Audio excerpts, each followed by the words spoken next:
ইন্দ্রাক্ষী পরশুরামকে বলছে, স্যার উনি আমাকে থ্রেট দিচ্ছে মেরে ফেলার। পরশুরাম বলছে উনি কিচ্ছু করতে পারবে না, তুমি আমার উপর নির্ভর করতে পারো। আরাধ্যার মা বলছে, আমার মেয়েটার বিয়ের পর প্রথম পুজো, আর ওর বর জেলে। মেয়েটা ঘরে বসে কান্নাকাটি করছে, আর তোমরা এখানে বসে ঝগড়া করছো। জিৎ মুখার্জিকে চিৎকার করে বলছে, আমার মেয়ের কি হবে বলো জিৎ। আরাধ্যা দাদা বলছে, কোর্ট খুললে কবির বেল পেয়ে যাবে, কিন্তু বিপদে আছে ওই বিমা কোম্পানির এজেন্ট।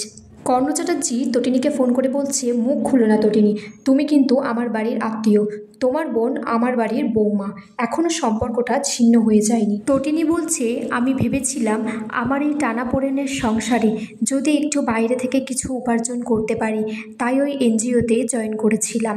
আর সেদিন নৌকাতে 14 জন ছিল, আমি শুধু জানতে চেয়েছিলাম নৌকাটা কোথায় পৌঁছাবে, তারপর থানায় খবর দিতাম। তটিনী বলছে, আমি আপনার সম্পর্কে সব জানি, আর তটিনী গাঙ্গুলি হবে আপনার ধ্বংসের কারণ। আরাধ্যা সেজেগুজে দশমীর দিন সিঁদুর খেলতে বেরোলে জিৎ মুখার্জি বলে, তুই সিঁদুর খেলতে বেরোবি না, ওই বাড়ির সাথে তোর সম্পর্ক শেষ, কাবিরের সাথেও তোর সম্পর্ক শেষ। তখন সেখানে কর্ণ চ্যাটার্জি আসে আর বলে, আমি আমার পুত্রবধূকে নিয়ে তটিনী গাঙ্গুলিদের কমপ্লেক্সে যাব সিঁদুর খেলতে।